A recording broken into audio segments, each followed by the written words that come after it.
Okay, am I on? Okay, well, good evening, everyone. Thank you very much indeed for coming along. I'm Harry Sherrod, and a very warm welcome to our latest Brooklands talk. Fiona Easterby, her day job is as a camera operator. She's been telling me all sorts of interesting stories working for Sky News and other similar organisations, but her main passion is driving inappropriate vehicles in inaccessible places. Ladies and gentlemen, big warm welcome, please, for Fiona Easterby.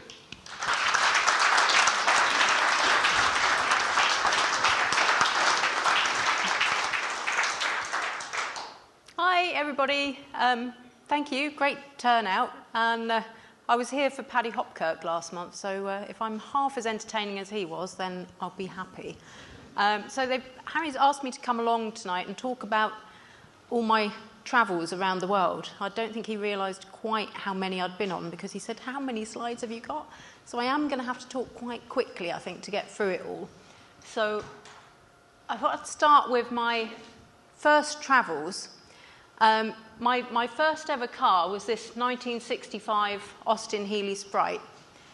And it was when I was driving that I got a job working on the Formula One. So you see my niece and nephew there in their Formula One overalls of Benetton and Jordan back in '98 there. So this was my first experience of travel with cars. Not driving myself, unfortunately. They wouldn't let me have a go at that. So we got Argentina in '98 here. I tried to cycle round each of the tracks. So here we are in Imola and Catalonia. Monaco, I'm sure everybody recognises. I drove around that one. There's the Monaco paddock in the tunnel there. And that's the plane that Bernie used to fly us around the world on when I was working for Bernie's television company. This was an ex-British Airways plane which had been belly-flopped in the Channel Islands, so he got it cheap. And bits used to fall off it quite often, but we survived. We used to fly in and out of some of the shortest runways you've ever seen. There was some quite hairy landings at times. They slammed the anchors on before they hit the tree line at the end of the runway. So that sort of led me into my first rally. So when I was working on the Formula One, Bernie has quite a car collection, as I'm sure you can imagine. And I was lucky enough to see some of his collection that he keeps in this country in one of the hangars at Biggin Hill. And I met his man who looks after his cars, who was taking one of Bernie's cars competing on the Peking Paris. I thought, wow, I'd love to do that. That looks amazing. But the entrance fee was a little bit beyond what Bernie was paying me. So I came across this event, the Plymouth Banjo Challenge, which basically the budget version of the Paris-Dakar. So the idea is you buy a car for under £100, drive it down to Gambia, and then all the vehicles are auctioned off for charity when you get down there. So we got this car for £99, hadn't run for 15 years. It had been imported from Germany by a couple of guys who wanted to do the rally themselves, and then ill health meant they couldn't, so they passed it on to us for the required £99. And our first breakdown was at Fleet Services on the M3. This was our second breakdown. This is in Girona in Spain, when one of our wheel bearings seized. So there we are on this lovely industrial estate. Beautiful setting. You see Claire there sunbathing while we're waiting for a tow truck to take us into a garage. So we got that repaired, got into Morocco there. Lovely camels in Morocco, up into the Atlas Mountains. Now, when we arrived in Morocco, we met a guy with Land Rover in a petrol station who said, where are you going? We're over the Atlas Mountains, down to the Sahara Desert. He said, you won't get a Beetle over the Atlas Mountains. We got over the Atlas Mountains, and we met a Trabant at the top as well. So there you go. You don't need a Land Rover to get over the Atlas Mountains. That was a Renault 19 behind us as well. So absolutely fantastic scenes driving through the Atlas. A little bit hairy at times. The French cyclists overtaking us there. Up into the snow at the top. That was not a car on the rally. That was just one of the locals coming the other way in a Renault 4. You can see it's a little bit tight on the road at times. We had lorries and buses coming around there as well, so I was lucky enough on this event, I was travelling with another camera operator. So we were taking it in turns, driving and filming. So you see, when I took shots like this, I was swapping into one of the other rally cars so we could film each other. Because this was pre-GoPro days. We didn't have that luxury. So here we are, came down out of the Atlas Mountains onto the Sahara side of the mountains, drove down to the beach. Now, we're heading for the Sahara Desert, so a beach shouldn't have been any obstacle. But the Fiat Uno there in the background got stuck. So this doesn't bode well for the desert, so we had to tow them out of the sand and carry on.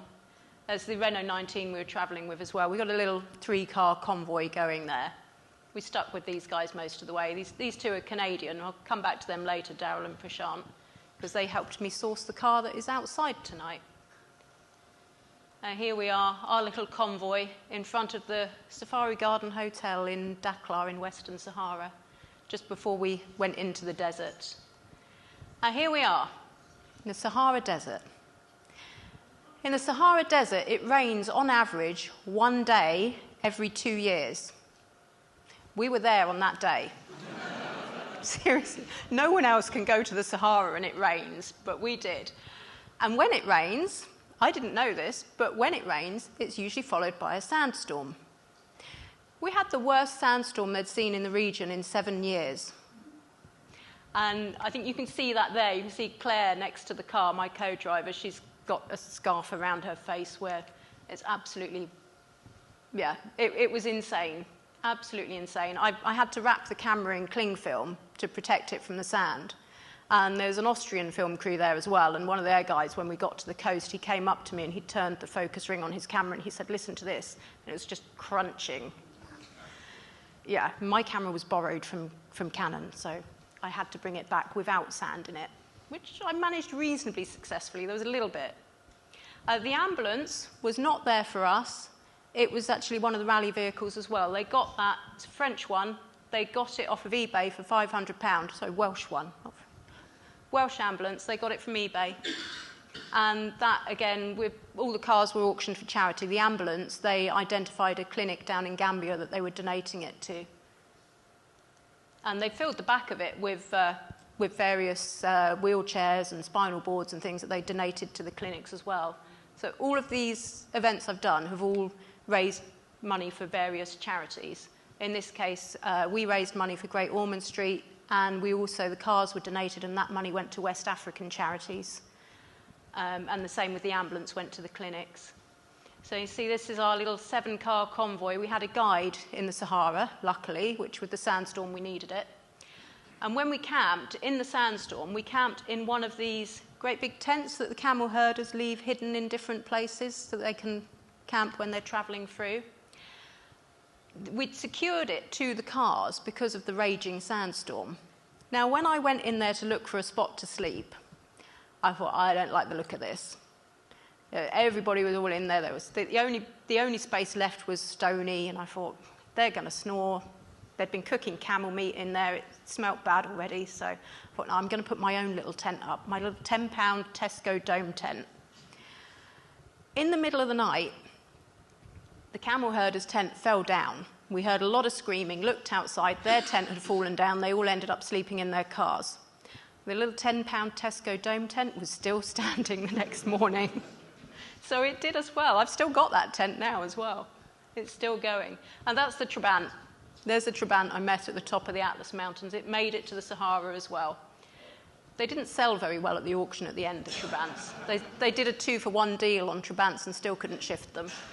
I don't think the Africans knew quite what to make of them. There's the Fiat Uno, stuck again. Beetles are surprising, they move surprisingly well on sand. Fiat Unos not so much. So this was in a minefield between Mauritania and Senegal. Sorry, Western Sahara and Mauritania. The Western Sahara is a disputed territory. It was invaded by Morocco and Mauritania, and the border region's mined still. So there's this 3 kilometres of minefield we had to drive through, and sand with the sandstorm had blown across the track. So there we are getting stuck in a minefield. And the Fiat Uno in particular didn't cope too well with the soft sand. So there's the Beetle doing absolutely fine while they're digging it out. And this was the point where we discovered if you've got a camera, you don't have to do the work. You can just stand there and film them and watch everybody else dig. That is the auction for the cars at the end in Gambia. So I came back from this rally. There's Mike and Seema. When the car was auctioned at charity, at the auction at the end, when the car sold, it was bought by these two. Mike is actually a cameraman that I used to work with at Sky, and who happens to own property with his partner Seema there, who's a Persian princess. They own property in Gambia. And they heard what I was doing, and Mike helped out with the filming as I set off and arrived in Gambia. And they decided they would buy the car at the end. They thought it would be a nice end to the story if they were to buy the car and have it as a little run around at their property in Gambia. And they've since passed it on to the Eco Lodge, which was adjacent to their property, who are using it as a tourist taxi. So that car that was scrapped and hadn't run for 15 years is still working in Gambia as a taxi now. I think they've painted it green, though. It's appropriate. It's St. Patrick's Day today, right? Yeah. So it brings me on to the Mongol Rally. I didn't actually plan on doing this, but I came back from Gambia, and some friends of mine were going off on this rally, and they invited me to the launch party at the Ace Cafe. And there was a guy there whose co-driver had dropped out. And he just said, begged me to go. He said, look, I need someone to come with me. I've paid for it. Just if you can just cover your own costs, then. So, okay, I'll see what I can do if I can get the time off work. So 2 weeks later, there I was, heading off to Mongolia via this place. I'm sure you've all seen this place on the news recently. It's our first stop out of Europe in the Ukraine. Looking a bit different these days. The square there, the main square you can see in Kyiv. I've just learnt the proper pronunciation of that tonight, not the Russian variant. And some of our cars. So I started out in a Suzuki SJ, in a convertible Suzuki SJ. I didn't finish in a Suzuki SJ. This is in Kyiv. And the guys, what do you do when you're in Kiev? You have to try the local food, right? Chicken Kiev. But the waitress didn't understand what chicken Kiev was, so that's what they're doing there. They're miming chicken. We didn't get any. This is quite a typical sight across Ukraine and in parts of Russia. Car on a stick. I'm not entirely sure why, but it was advertising a service station there. And now moving into the friendly neighbours and the very flat police cars. This was they put those out as a deterrent to motorists. So from a distance, you might think it's a police car parked there. Typical service station in Russia. That's our 6-car convoy we had at this point. That's just the, there we are. I've got a pointer. That's the SJ I started out in. That's the micro I finished up in. Apparently randomly deciding to go off on a car rally with a bloke you've just met in the Ace Cafe isn't the best idea. So, it was great. It worked out in the end. We didn't particularly get on. I'm sure he'd say the same. So my friend in the micro there, who I met on the way, he was having similar issues with his co-driver, was his best friend, and he didn't want to fall out with him, and it was heading that way. So we said, hey, let's swap. Everyone's happy. So I ended up travelling in the micro instead. And here we are heading into Kazakhstan on some particularly lovely roads with the Polo there at the front. I've lost my pointer. There it is. Polo, Micra, Mini, and the little Bedford Rascal. You note on the back of the Bedford there, the bumper dumper. I'm sure some of you remember seeing a bumper dumper on Top Gear when they went to the North Pole. This predates that by quite some time, so that is the original bumper dumper. Here we are in Kazakhstan. interesting in Kazakhstan. We had this in a lot of places, but it became really prominent in Kazakhstan. Every village we went to, everybody very friendly, welcoming, just like this. Everyone wanting their pictures around the cars, being very friendly. And then they'd warn us about the next town and the bandits in the next town. And, oh, don't go there, they're bad people, they're bandits. And then you get to the next town, and it's the same story. They're lovely, and they're warning about the people in the next town. So we figured there wasn't really that much to worry about. Camping in the woods. That is a mosquito net. Russian woods, we're back into Russia. So you go Ukraine, bit of Russia, Kazakhstan, back up into Russia, and then down into Mongolia. So this is back in Russia again, in the forests.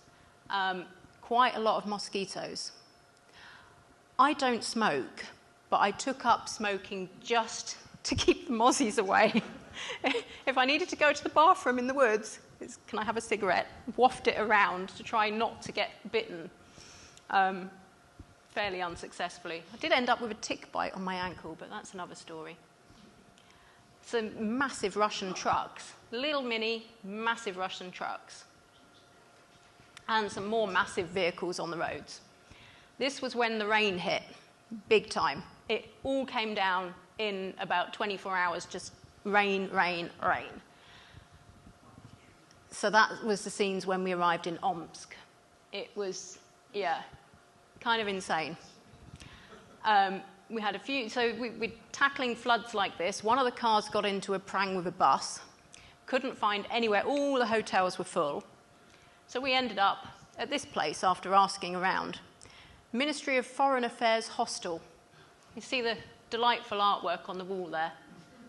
Classic Athena print, I think. So that was our motley group. This absolutely beautiful region here, the Altai Mountains region of Russia going into Mongolia.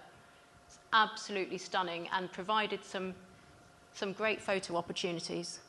I'd love to say we drove right through there off-road, but there was a road about 300 yards from where we took that picture. We just sneaked off the side to take some photos.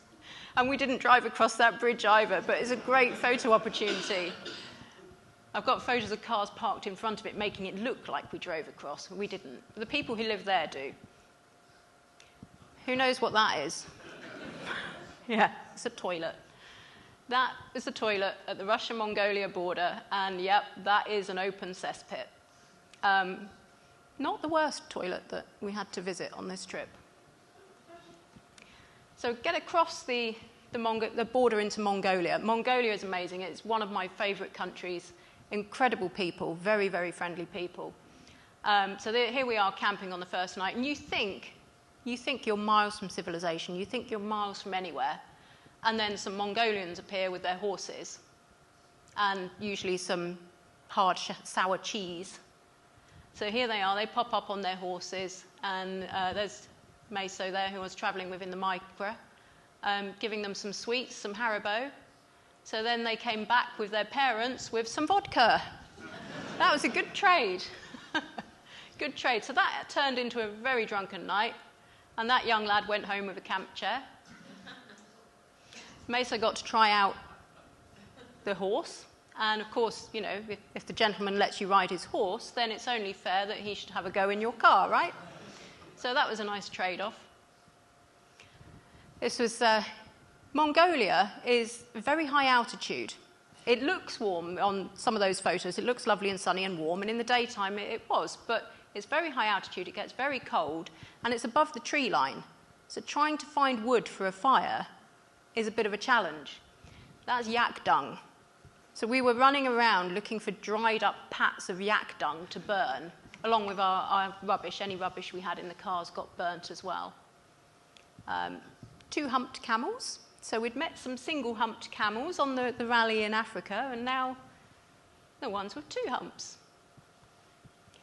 This is one of my favourite photos of the Mini that was in our convoy. Actually won a competition with that, so I'm very proud of that, taken on medium format film, if anyone's into their photography. If I talk about the skies in Mongolia, when people say, oh, big skies, that's what they mean. The skies in Mongolia are absolutely incredible, just vast. And the diversity of the country, one minute you feel like you're driving through the Shire, the next minute you're in Mordor. It's absolutely incredible. And here we are back in the Shire with the little gur tents dotted around. And this was, we got quite a few punctures in the Micra. And at this point, Mesa was changing the wheel, and these two of the guys had gone off. This cowboy in the hat there, he'd ridden over. He spoke English. He was the first person we met in Mongolia who spoke English, perfect English. He came riding over and he said, "Oh yes, I'm just back visiting my family from university, and come and have tea with us." So I went over to the tent. The two of the guys there had already gone ahead of me, so I went over to find them when we finished the puncture repair. And I went into the tent, and they're sitting around, and they had these bowls of fermented mare's milk that they were drinking. And he says to me, you know, they gave me a bowl, and I took a sip. And he said, "Oh, in our culture, it's normal to drink it down in one." Okay, down it went. And he smiled and laughed, and okay. And then they handed me another bowl of their homemade vodka and said, "Oh, yeah, the same. Oh, the same, okay." Down it went in one. And everybody started laughing. I said, "What's so funny?" And he said, "Well, in our culture, if you can drink like that, you're considered a man." And he said, "They didn't do it." So that's why I was given pride of place there in between the mother and father for the photo that they wanted outside. Now this, has anyone here seen, well, I'm sure most of you have seen Long Way Round with Ewan McGregor and Charlie Borman. Do you remember a river that they got to in Mongolia that they couldn't cross and they had to ride 2 days south to go round it? This was that river. We were lucky enough when we got there were these 2 trucks coming across. And we managed to persuade some of them with a little bit of money to tow us across.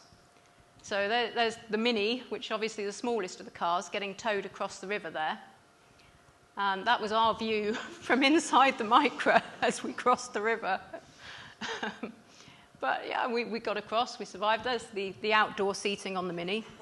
There were engineering students, I believe, in the Mini, and they had actually rigged that up so there were mounting points on the roof for the passenger seat, so they could take it out and bolt it to the roof. And that's the Micra in the background there, just having a little whiz around, having a little play there. This was one of our many punctures, and these chaps turned up to help repair it, and then invited us home to their gur and ended up spending some time with them. They were quite confused by all the blue gunk inside the tyres, which was supposed to seal the puncture. This very sudden hailstorm. Back through the desert again. I'm kind of flicking through a bit because I'm aware I've got quite a lot to get through, and I'm going to get told off for time if I spend too much time on each side. This is a van load of Spanish tourists that ended up in one of these drainage ditches that we tried to get them out. You can see we've got a bit of carpet underneath there. We were trying to give them some traction and help pull them out, but our cars weren't up to it. But we were still able to help. We went and flagged down a truck and got them to pull them out. And got given a bottle of vodka for our thanks. A little trip to the shop. You see we've lost our rear bumper by this point. And one of my favourite road signs. Rather fond of that. So this is the big one. So I came back from Mongolia, and I wanted to go further. And my friend was over visiting from Australia, and I said, well, you know, we looked at the map, and she said, why don't you drive out and visit me? And we laughed, and I looked at the map, and I'm like, well, you know what, I can get as far as Singapore without having to cross water. So that's what I decided to do. And that's the car you've seen outside, setting off from Goodwood, that I drove from here to Singapore. Our first breakdown was at the Channel Tunnel. So I made it a bit further than in the first Beetle. It was a starter motor, and the Channel Tunnel recovery guys showed us where to hit it to keep it going. So we made it as far as the European Bug-In drag race meet in Belgium and met these guys, the crazy Canuck drag racers, who pulled the car into their pit garage and helped us source a starter motor in the marketplace there, and then repaired it for us. And there's the mascot, Sarah the mascot, who'll really thank me for showing this slide if she's watching. There we are, crazy Canuck racing. That sticker's a bit faded now. It's still on the car. And here we are in Montenegro, moving on to Montenegro.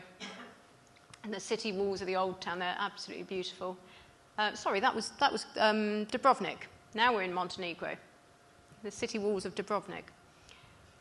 Into Montenegro and up through the tunnels in the mountains, which had an incredible tropical feel about it, into Kosovo. And I mentioned before that we've raised money for charity on all the different rallies that I've done.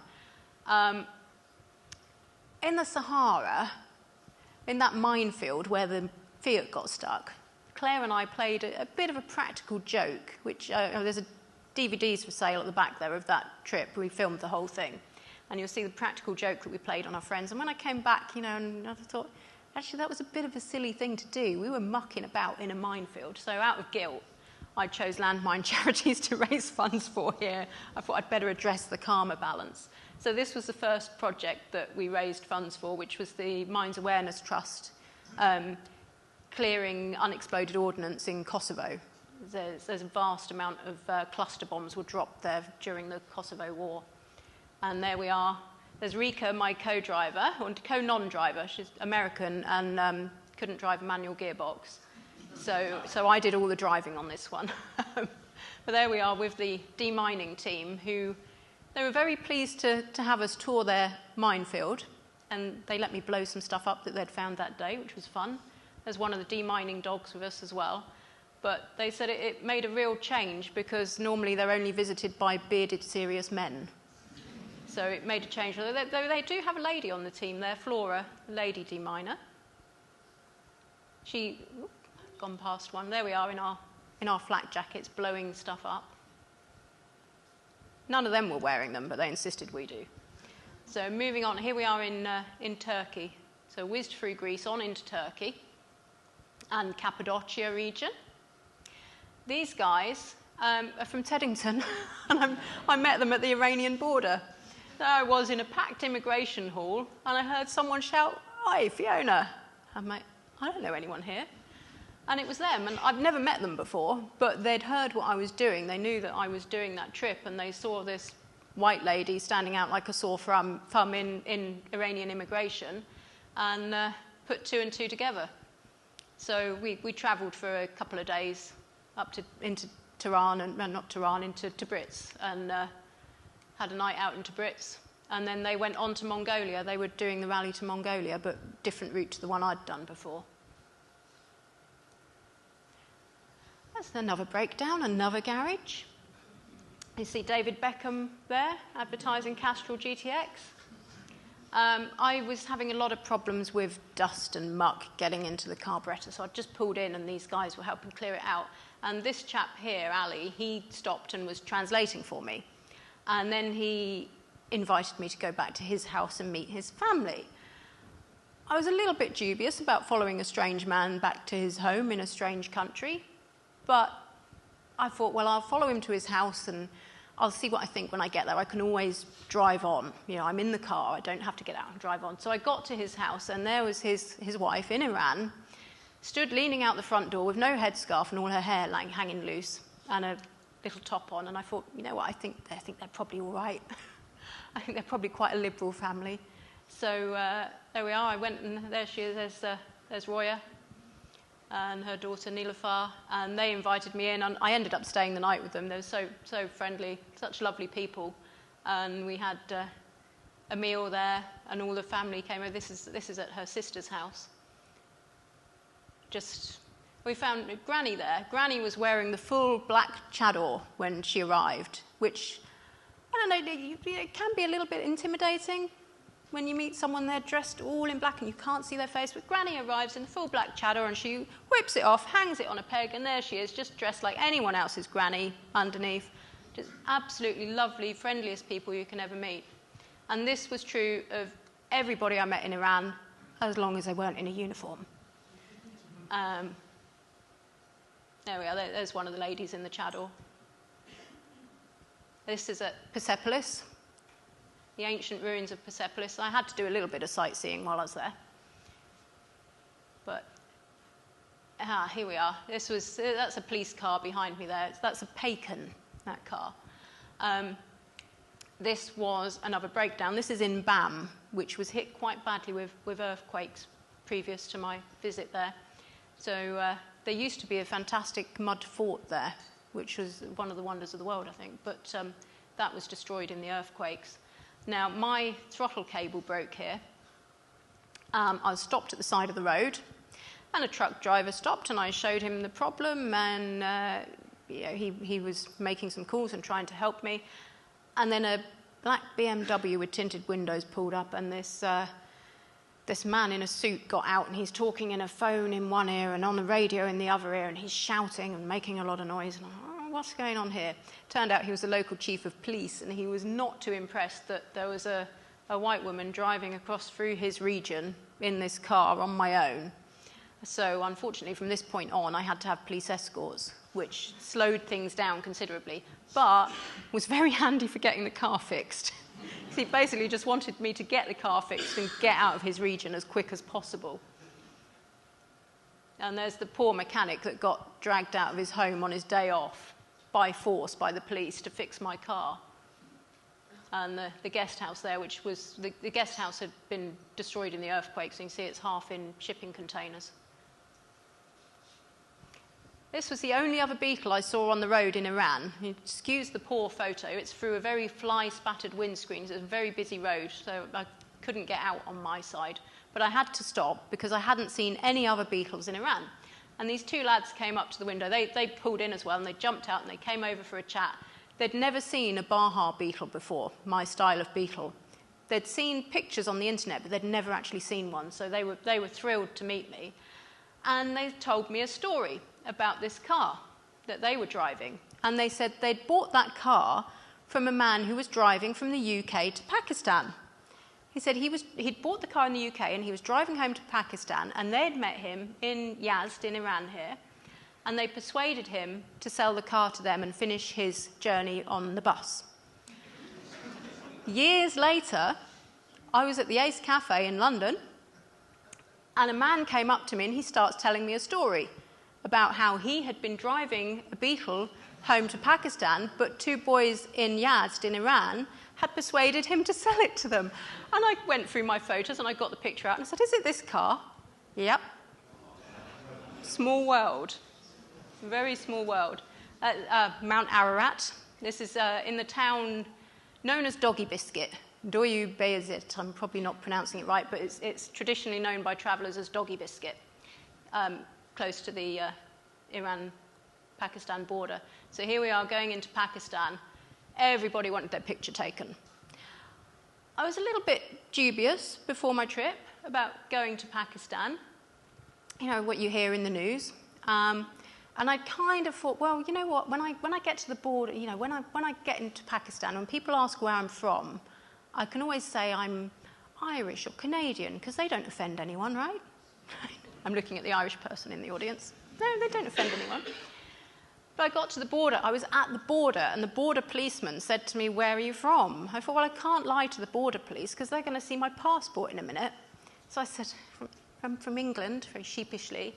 Oh, you're English. Oh, do you like cricket? Yes, I lied. Yes, I love cricket, and Pakistan are doing really well, aren't they? Friends for life. So they poured me a tea and whisked me to the front of the immigration queues, and all wanted pictures with the car. They did put police escorts with me as well. They said this was not so much for my safety. They said it's perfectly safe. They said, but occasionally tourists have been kidnapped. They said it's quite tribal areas. And they said, you know, the tribes, they'll kidnap tourists and then they'll hold you to ransom to get their prisoners released from the government.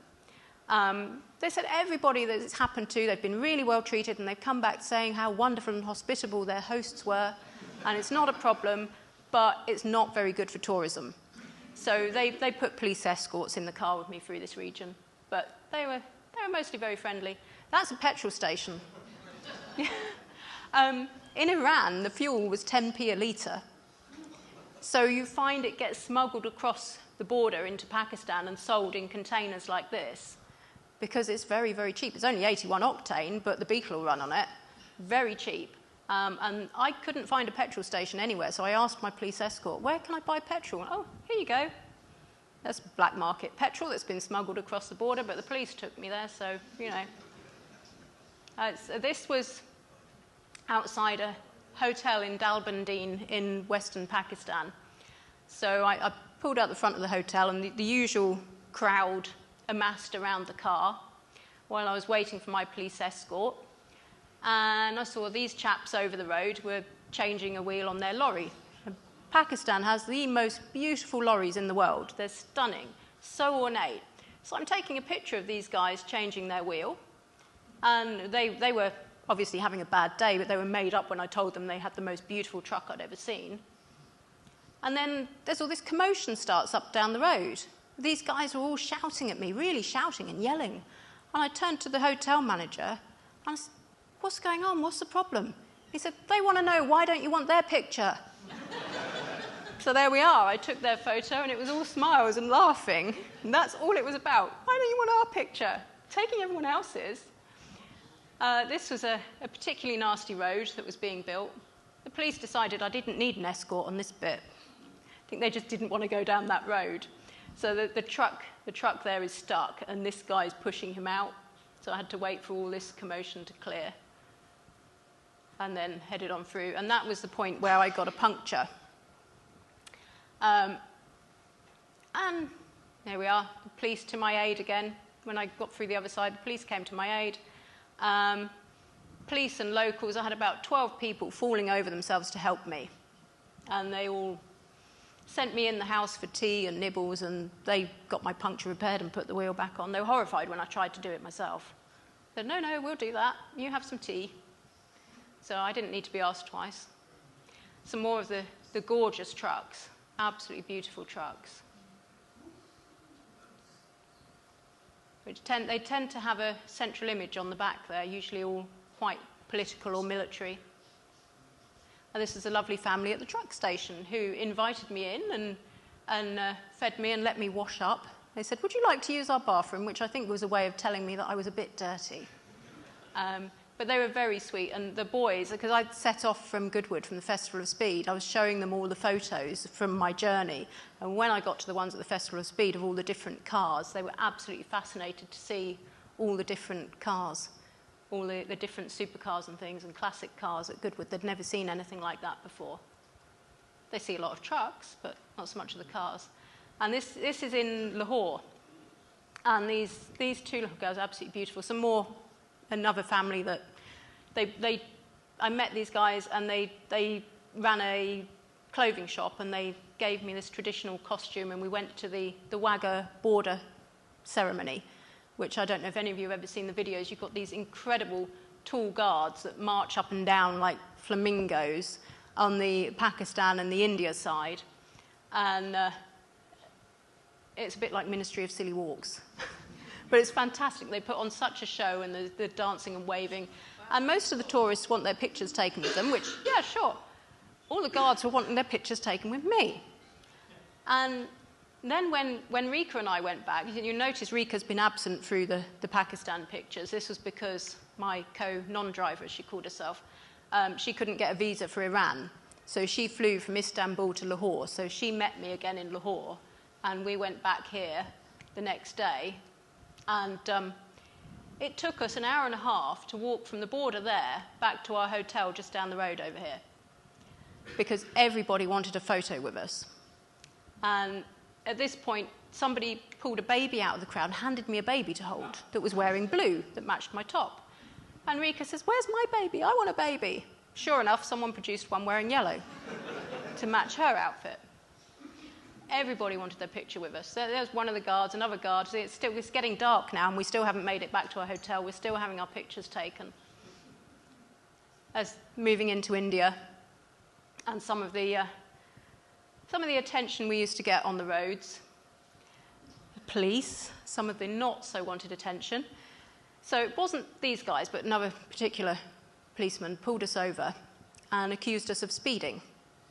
I said, it's a Beetle. We can't speed in this car. It doesn't go that fast. Yeah, you were speeding. I'm like, no, we weren't speeding. We weren't speeding. Yeah, you were speeding. So I said, OK, show me on your camera that we were speeding and I'll pay the fine. And he couldn't. So I said, no seatbelt, you're not wearing a seatbelt. I'm like, yeah, it's here, it's under my arm, I'm wearing a seatbelt. At this point, a tuk-tuk went past with about 20 people hanging off the back, and Rika said, where's their seatbelts? And so then he decided that we had the jerry cans on the side of the car. He went, oh, you can't carry fuel here. Oh, there's no fuel in there, they're empty, which they were. We hadn't been able to find a fuel station, we'd put it all in the car. Oh, they're empty. Oh, yeah, but it's illegal, you can't carry them. So Rika gets the phone, and she went, I'm not sure if that's right, let me just call the embassy. And he decided he'd let us go at that point. But at the same time as we were doing this, there was a bio truck expedition going through, and they ran into a similar problem, but rather than kind of teasing the police a bit like we were and joking with them, they got argumentative and they ended up in jail. So you've got to be careful in these situations. This is Taj Mahal, which Rika insisted we had to get dressed up for a picture there. We did, and that's White Teddy.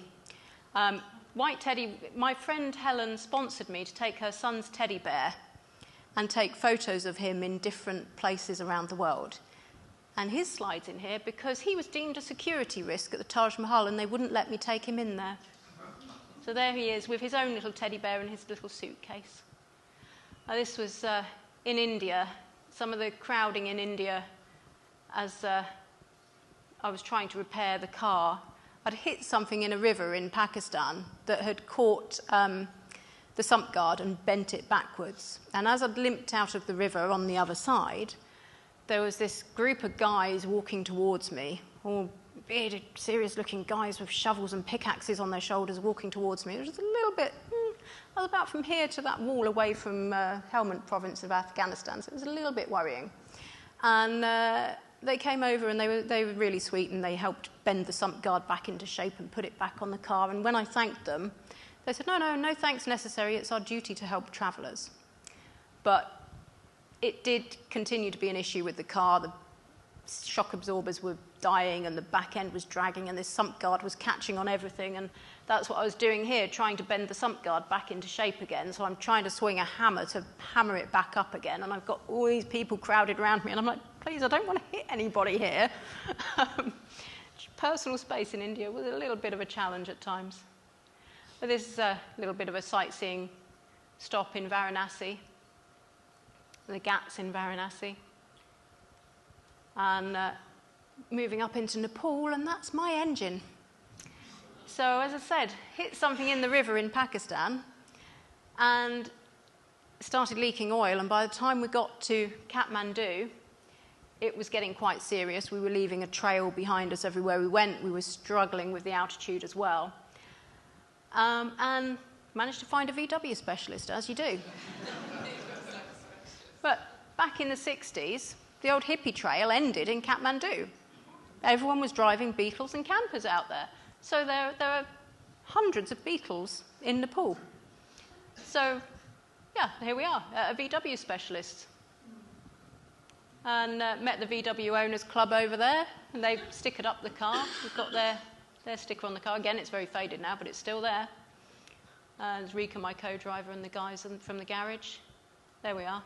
Association of Nepal Beetle Users Group, ANBUG. Some more of the Beetles there. And Rika's favourite, there was a Mini there as well. So I don't know who drove that out there, but all these cars that were driven out there in the 60s, they are still going. Oh, we've slipped back to... Oh, no, this is still in Nepal. There's the typical the cows in the street in Nepal. There's Durbar Square, the little temples that you have everywhere. And on into the mountains, heading for the Chinese, or rather Tibetan, border. Some of the trucks that you see there with goats and children on the roof, goats and children outside. And on to the Tibetan plateau. Some of the locals there, they gave us directions to a fantastic viewpoint for Mount Everest, which here we are, Kwamalangmo in the local language, nature preserve. There's beautiful views of Mount Everest there in the distance. So I got some photos of the car of Mount Everest. You see our luggage on the roof there, which was inside up to this point. In Tibet, we had to have a guide with us. It's the only way you can get permission from the Chinese government to drive through Tibet is to have a guide in the car with you. So hence all the luggage had to go on the roof and make room for a guide.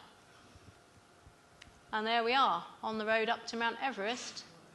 And there I am. I'm very proud of that picture. And it's very, very unusual to see the peak of Everest without a cloud in the sky. I'm stood next to Rongbuk Monastery there on my way up to base camp. And that's my Chinese driving license. I had been in the country 3 days before I got to a police station where they could do the driving test. So I'd already been driving for 3 days in the country before I did my test. And the test consisted of sitting down with the chief of police, and he says to me, you know, in China we drive on the right. And I said, yes, I know that. Okay, you know this. Yeah. He said, he tried to catch me out. He said, because you know in the UK you drive on the left. Yeah, I'm aware of that. Yeah, but I know in China you drive on the right. Okay, good. And he ticked the box. And that's how my test carried on, with him telling me agreeing, and him ticking the box. So I passed that one. Then there was a health test as well, which I was a bit concerned about because I was suffering from altitude sickness, having just been to Everest Base Camp. But all I had to do was read an eye chart over there, and that was fine. I read the eye chart. Yep, okay, ticked that box. Then there was a test for the car, which was also suffering from the altitude, and still wasn't quite over its oil leak. It had repairs in Nepal, but there was still a problem there. I found I'd cracked the sump, apparently. So that carried on to get worse. But they drove the car around the car park, came back to stop in front of me, got out. Yeah, good car. And then about 200 policemen all wanted their picture with the car, and then they were happy. And off I went with my driving licence. And there they all are, stood around having their pictures taken. All right, I might have exaggerated when I said 200, but quite a lot of people, all having their pictures taken with the car. Here we are in Lhasa, in Tibet, the Patola Palace, which, yes, this is the hotel we stayed in Lhasa. Our guide told us there weren't any cheap hotels. We begged to differ, and we found one online, and we booked it, and we checked in there. And in the hotel room, there's a brochure, and they're advertising a spa. And there's a picture of a lady in a white coat giving someone a massage on a massage table. It all looked legit. So Rika says to me, I want to go for a massage. I'm like, oh, okay, well, massage isn't really my thing, but my feet ache, so I wouldn't mind just getting my feet done. So, okay, I'll come to the spa with you. This boy here, he was the receptionist in the spa. He didn't speak any English, we didn't speak any Mandarin, but okay, so we mimed what we wanted. He said she would like a full-body massage, me, just my feet, massage. Okay. So he led us through to this room where they had this sort of lazy boy seats and big screen TV playing karaoke.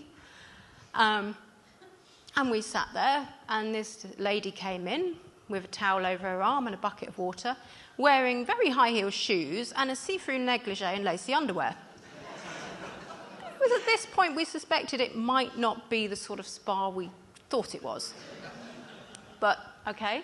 So she took my shoes and socks off, rolled my trousers up, and started massaging my feet.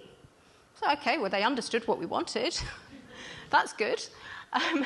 So Rika gets hold of the price list, and she's looking at it, and she says to this boy, she points at the most expensive thing on the list, and she, what's this? Show me, what's this? So she disappears. The lady finishes my massage, which was really good. Great massage. She's giving it all that in my shoulders as well. It's fantastic. And then I said to her, where's my friend? Where's my friend? Where's she gone? Oh, come. And she took my hand and she led me along a corridor, and there was a door stood open, which left nothing to the imagination. I figured out where we were. And we got to a door at the end of the corridor, and I can hear Rika laughing on the other side. And I thought, I'm not sure I want to see what's going on in there. But it was too late. She'd opened the door, and there's Rika trying out the facilities, getting this guy to take a picture of her. It was definitely not that sort of spa. We had a great laugh with these guys, you know. It was hilarious. I mean, they found it, they realised we didn't realise what sort of establishment it was, and they found it as funny as we did. So we end up sat on the steps out the front, drinking beer with this lad and some of the prostitutes from the establishment, all sat drinking beer out the front when when our Chinese guide arrives back. And he said, I think you don't know what this place is. And I'm like, yeah, I think we figured it out. Much to his embarrassment. And this was the sign on the back of our hotel door. It's forbidden to prostitute, abuse, drug, and gamble. So we've just come from that spa. There was a pretty serious game of mahjong going on downstairs, and I'm pretty sure those pipes they were smoking didn't have tobacco in them. Now, unfortunately, we ran into a lot of bureaucracy in Tibet, and we got stuck in Lhasa for quite a long time because our guide, or our government guide, decided that we were not allowed to drive on a particular road. We argued the point as long as we could, and our visas were running out, and it got to a point where they made us, we had to put the car on a truck to the Lao border and fly to meet it. They would not let us drive on this particular road. So there's the car loaded up on, that is a Chinese car transporter. Yeah, pretty serious stuff. So I flew out to the Lao border to meet the car there, and while I was waiting, Rika stayed down in Vientiane to meet me down there at the other charity we were visiting, I'll get to. So I met up with this lady, and we hired scooters and went off exploring some of the tribal villages in northern Laos while we were waiting for the car to arrive at the border. I've never ridden a motorbike before. So when we're up exploring some of the tribal villages here, some lovely people who took us in out of the rain and offered us water. She had these pictures on the wall, they were all photos of her. Well, I'm sure she had a story to tell had we spoken the same language. She's obviously done some modelling. Now, as I say, I'm not used to two wheels. I've driven on muddy trails like this before in the Baja, but my brother's a biker, my oldest brother's a biker. And I figured if he can do it, I can do it, right? You know, what's so hard about two wheels? So I tackled this trail the same way as I would on four wheels. In the Baja, if I come across mud like that, I just power through it. Anyone here ride a motorbike? You don't do that on two wheels. If you try and power through it on two wheels, you end up in the Lao jungle with the bike on top of you. And that's what happened. So yeah, I ended up back at the guest house with a sore leg. So this is where I'd been staying in Luang Namta in northern Laos. And I'd been telling the people there and the little local tribal ladies who used to come around selling their jewellery and things, I'd been telling them I'm waiting for my car. And of course, they didn't really follow what I was trying to say. What do you mean you're waiting for your car? So then I arrived with the car. I'm like, here it is, you see, the car. And they're like, ah. So we are driving through northern Laos. You see the limestone formations there, similar to the ones you see in Halong Bay. It's the same region. This is Luang Prabang. I saw this VW camper parked at the side of the road. It was all closed up when I saw it, but I thought, well, I've got to stop here. There's a camper there, so I've got to stop there. So I went in the guest house, and the chap who was managing it did me a very good deal. I parked up behind this camper, and at night, there we are, all the sides opened up, and the bar stools came out. And what do you know? It's the world's smallest Irish bar. Run by an Irishman in Laos, in a camper. So heading south towards Vientiane, and the car went bang. I broke down just there, behind the gates. Got out, walked around to have a look at the engine. So, what do I know about engines? Well, I know that spark plug should be in the engine and not hanging on the end of a wire. But the engine was too hot to attempt to put it back in. I had a spark plug. I'm not a great mechanic, but I know that's not meant to be there. And I had a spark plug spanner, and I thought, I can do that. I can put it back in, but it's all too hot at the moment. So I took my cue, and I went and I was right in front of this beautiful temple. So I walked through the gates, just wandered in and went and had a look around these temple grounds. And I figured, you know what, I think this is just the car's way of telling me sometimes you've got to stop and smell the roses, stop and have a look, because you can get very focused on the destination and getting to the next place, and sometimes you forget to stop and have a look around where you are. And that was a good reminder. So, yeah, I stopped and I had a look round, and then I put the spark plug back in the engine and carried on. And here I am in Vientiane at the second charity project that we were supporting, which was the Cope Centre in Laos. They provide prosthetic limbs and rehabilitation for people who've been injured by unexploded ordnance, because Laos was very heavily bombed through the Vietnam War. I think I'm right in saying there's a B-52 bomb load dropped every 8 minutes on Laos. And there's still, even now, there's a hell of a lot of unexploded ordnance there. And people, they see something, the kids see something shiny and they go to pick it up.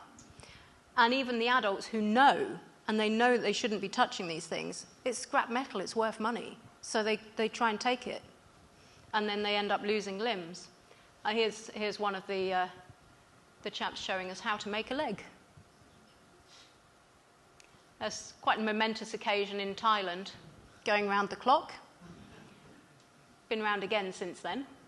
It only goes up to 99,999. Another breakdown, this time on Penang Island in Malaysia, another VW garage. As one of the reasons I chose a VW, partly because when I did the first rally in Africa, it was so well received. Everyone just smiled when they saw you coming. But also, it's one of the most common production vehicles in the world, quite simple, and you can find specialists pretty much anywhere in the world to help you out. Well, moving on. I haven't told you the end of the story. I got to Singapore. I was topping the oil up every 20 minutes by the time I got there, but I got there eventually. You can buy the book at the back if you want to hear more. But I've got quite a lot to get through, haven't I? And I'm aware of the time. Have I only got 5 minutes left? I better whiz on. So those are my personal travels. Do it again. I did say I could do one of these talks on each of the trips. Thank you. I am talking quite quickly. I am going to have a drink. So those are my personal travels. I've been lucky enough to be paid for travelling a few times as well. This was the first occasion that a friend of mine was running a supercar driving tour company, Petrolhead Nirvana.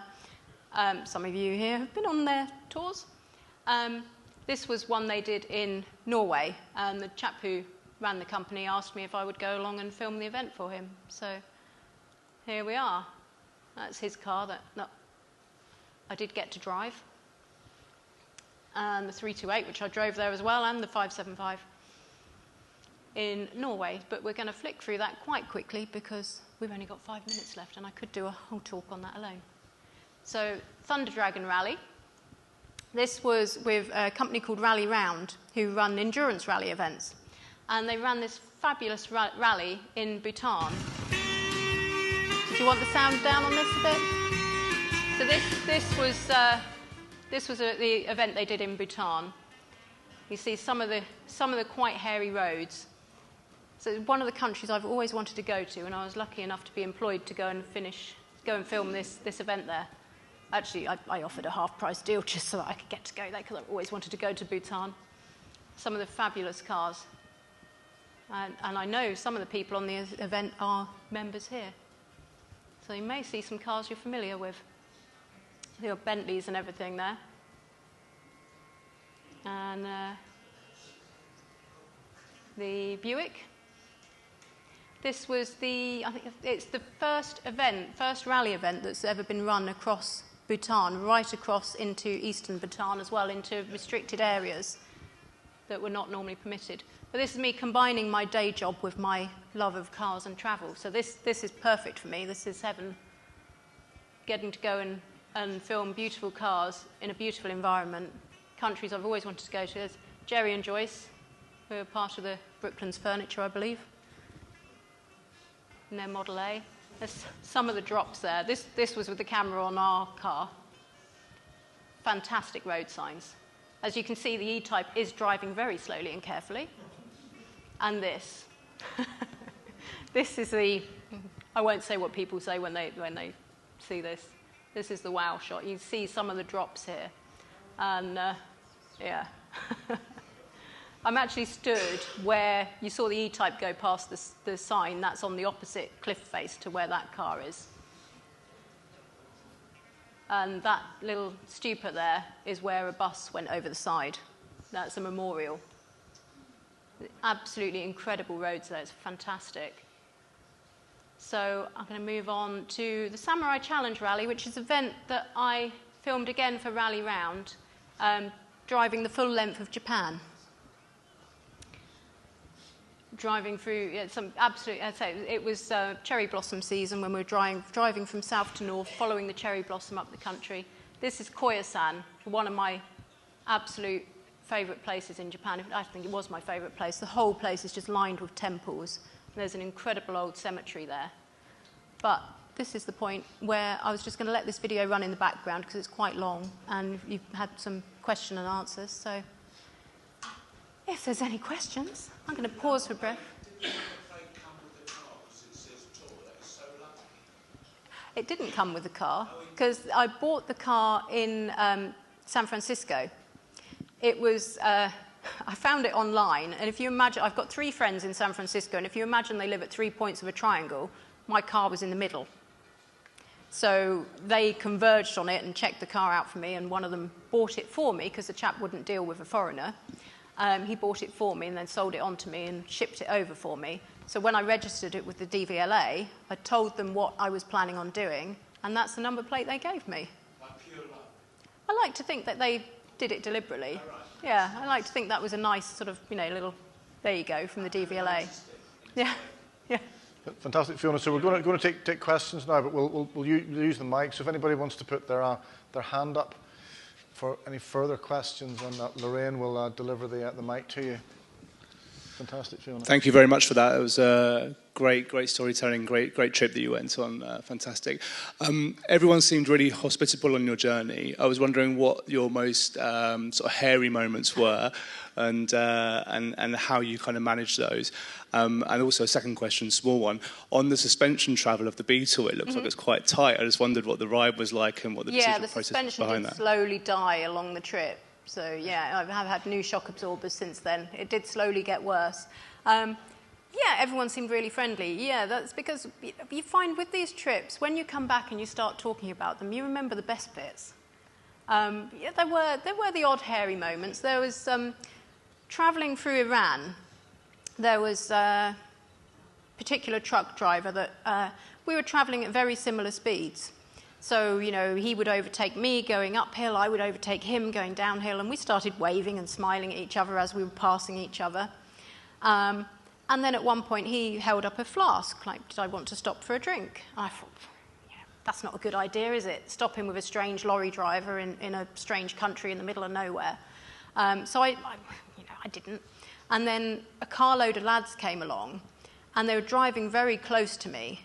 They weren't being threatening at all. They were just shouting, hey, where are you from? Where are you going? And trying to talk to me.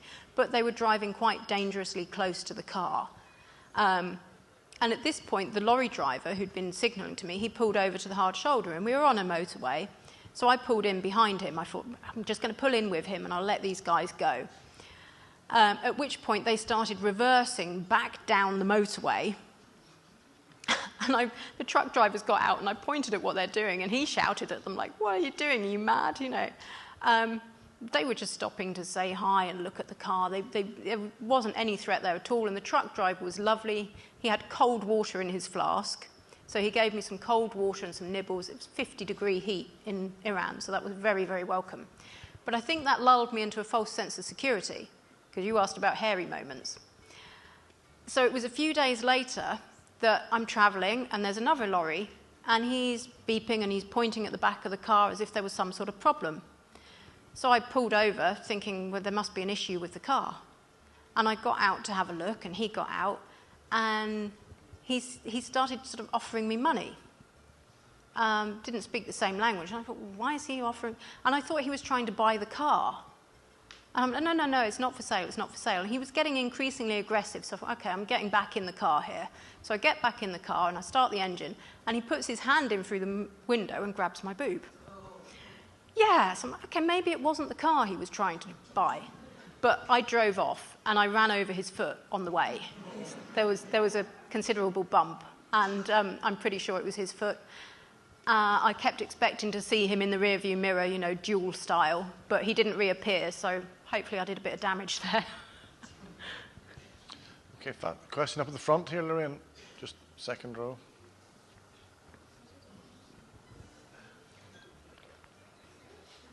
Thank you. The big question I want to know, how much did you lose weight on these tours, and what was the food like? Food, well, I got very sick in Pakistan. I didn't really lose weight on the event. I've lost weight through COVID. If you don't recognise me from the pictures there, it's because I lost so much weight. I haven't had COVID, I just started exercising a lot during COVID. But no, the food, well, I mean, I travelled through so many different countries, you know, it's very hit and miss. Sometimes it was wonderful, sometimes not so much. Well, in Pakistan, I got very sick, and it was just from a sort of meat kebab, but I ended up in hospital for 3 days, seriously ill from it. But again, you know, bad experiences lead to good experiences, so I end up in hospital with food poisoning. And I met some wonderful people. The ladies on the ward were fantastic. They, you know, you don't need to speak the same language. They're brushing my hair and massaging my feet and pushing my bed underneath the ceiling fan because I said I was hot. You know, they're absolute sweethearts. But which company did Insure you to drive across the world? So I think everybody else needs to hear the question. So if you, otherwise, the question there was how did you insure the car to drive across the world? You buy insurance at the borders. So yeah, and there's specialist companies at the borders that will sell insurance to travellers, which probably isn't worth much if you actually needed to claim on it, but it covers you legally if you were stopped in the country. Okay. Any other questions? Lorraine, just, you've got somebody there. All the countries sounded great, but where would you not go again? Where would I not go again? If anywhere. Well, that's a difficult question. I don't know about anywhere I wouldn't go. No, pretty much. I mean, I didn't have great experiences in India when I did my drive in the Beetle there, but then I went back with Rally Round. I probably wouldn't have chosen to go back myself to India, but when I went back with Rally Round, I had a completely different experience, and I loved it. So I'm not sure. I think it's always worth giving a country another chance. So just over here, there's a gentleman just there. Hi, I was just thinking about the reliability. I mean, I understand that why you chose the Beetle and the simplicity of stuff, but on those journeys, I mean, you've done a number of rallies. When you got to the long one you were showing us about there, was it as reliable as you thought? And it seemed from the slides, the interesting bits were interesting when you're broken down and how you got around it and the issues. But did you expect it to be that reliable? Did you plan for it? It wasn't reliable. I broke down on the way here tonight. Did you know that beforehand, or was it something that, you know, how did you plan for that, or didn't you? You can't plan for it. I think that really, and this goes from when I did the first rally across the Sahara. I think myself and Claire, when we set out on that first rally, we knew we were going to break down at some point. I mean, the car we took hadn't run for 15 years. We knew we were going to break down, so when it happened, we just accepted it and got on with it and found someone to fix it for us because we couldn't do it ourselves.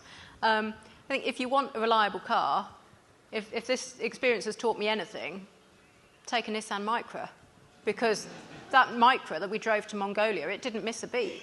It was amazing, and it was really good off-road as well. But, I mean, the Beetle's got more character. You definitely get a better reaction from people when you rock up in a Beetle. They're smiling and laughing and more inclined to help you, I think. Yeah, yeah. But I have got a soft spot for Micras after doing that. Any further questions? Got one near the front here, Lorraine.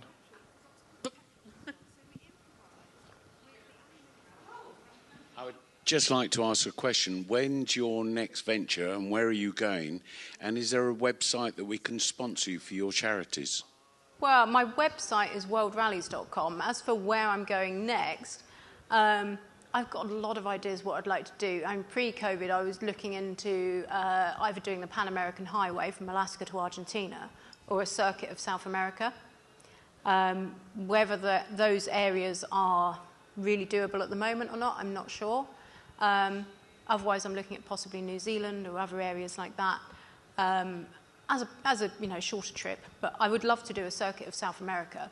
As for when time and money allow, yeah, I would love to. I'm looking for a broadcast commission and sponsorship if I can find one. There's not at the moment. I've got my website's worldrallies.com, and there's a contact form on there if anyone wishes to get in touch. Harry? Oh, got another question here. Could we just use the microphone so everybody can hear the question? What kind of length are the rallies? I mean, how long, how many weeks, how many months? Oh, it varies. How long have I been away on these different events? Well, the first one to Gambia, it took us 3 weeks to drive from the UK to Gambia. That was only 4,200 miles. We then had a week in Gambia at the end where we were distributing donations to charities. That we had football kit and medical kits and things which we distributed to different charities there. Mongolia, it took us a month, and that was a full month of driving. We were quite tight for time in the end, so I had to fly straight back. Again, the cars were auctioned for charity in Mongolia. And the drive to Singapore, the big one, that took me 3 months. I got 3.5 months off work, because I was staff at the time at Sky. And it took 3 months to get to Singapore, and then I flew into Australia for the last 2 weeks and shipped the car home from Singapore. So these kind of rallies here that we're seeing on the screen, that anybody can enter, how long do they go on for? Yeah, a couple of weeks? this one was the length of Japan, so that was a month-long rally. Again, 3 weeks, just over 3 weeks, driving the length of Japan. And the Bhutan one was a similar length. But they do shorter ones, the week-long European ones, which I've filmed for them as well, which are all on my YouTube channel, youtube.com/World Rallies. World There's a Rallies. theme there. So, yeah, I mean, they're a week long. There's 2 week ones as well that they run in different places. Okay. The company that ran these particular ones, they've wound up through COVID, but there's various companies around that do similar things. Yeah, sure. Okay, any other questions? No, I think. Okay, well, we'll wrap up then. Okay, so thank you very much. Very warm. Big round of applause, please, for Fiona Easterby. Thank you.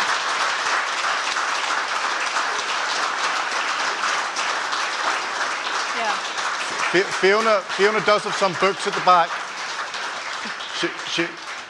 She has written a book which I don't think covers all your exploits, but covers certainly some of them. There's books and DVDs at the back there. The book is about my drive to Singapore. The DVD is about the drive that I did across the Sahara in the Beetle down to Gambia, in the orange Beetle. So Fiona will be signing those for you in a moment down at the back. I can leave you to the raffle then. That's a good idea, yeah. Okay, thank you very much, Fiona. Fantastic. Well done.